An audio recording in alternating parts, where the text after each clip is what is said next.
BRS party రాష్ట్ర ప్రధాన కార్యదర్శి మాజీ ఐపీఎస్ అధికారి ఆర్ఎస్ ప్రవీణ్ కుమార్ భద్రతను తెలంగాణ ప్రభుత్వం కుదించడంపై రాష్ట్ర వ్యాప్తంగా తీవ్ర రాజకీయ దుమారం చెలరేగింది.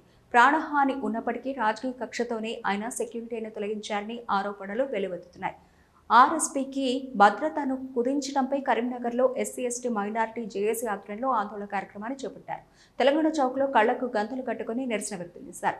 ఐపీఎస్ అధికారిగా 26 సంవత్సరాల పాటు సేవలందించిన ఆర్ఎస్పీకి తగిన గౌరవం ఇవ్వాలని కోరారు.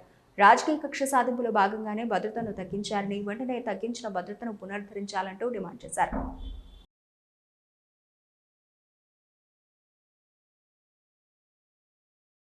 డాక్టర్ ఆర్ఎస్ ప్రవీణ్ కుమార్ గారు తన పోలీసు సర్వీసులో 26 సంవత్సరాలు దేశ సమగ్రత కోసం పాటుపడ్డ గొప్ప వ్యక్తి.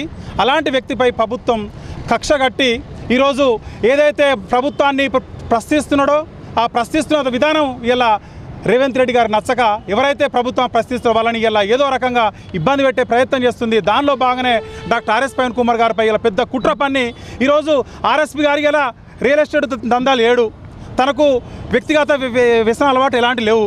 సో భూదందాలు 7, సెటిల్మెంట్ 7 కాబట్టి తనకి ఏం చేస్తారంటే తనకి నిరంతరం 24/7 ప్రజల సేవ కొరకు పనిచేస్తాడు. కాబట్టి అలాంటి వ్యక్తిని ఇలా పోలీస్ భద్రత ఏదైతే తనకు గతంలో కరీంనగర్ ఎస్పీగా పనిచేస్తున్న తరుణంలో అదేవిధంగా పోలీసు విభాగంలో చాలా అత్యున్నతమైన పదవిలో అడిషనల్ డీజీ పదవికి తన 6.5 సంవత్సరాల సర్వీసును వదులుకొని ఈ ప్రజల కోసం తను రాజకీయ జీవితంలో వచ్చిన సందర్భంగా ఈరోజు ప్రభుత్వానికి కురకరాని తయారని చెప్పి ఈరోజు రేవంత్ రెడ్డి ప్రభుత్వం 26 సంవత్సరాలు తన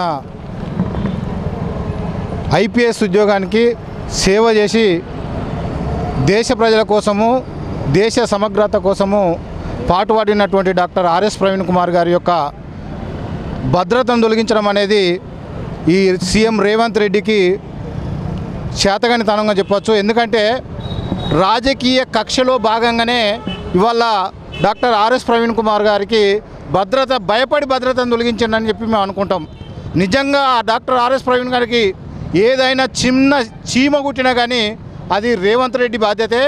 ఖచ్చితంగా రేపు జరగబోయే ఏదైతే ఏ చిన్న పొరపాటు జరిగినా రేవంత్ రెడ్డి ఇల్లును అదేవిధంగా ఈ కాంగ్రెస్ ప్రభుత్వ ఎమ్మెల్యేల మినిస్టర్ల ఇండ్లను ముట్టడిస్తాం.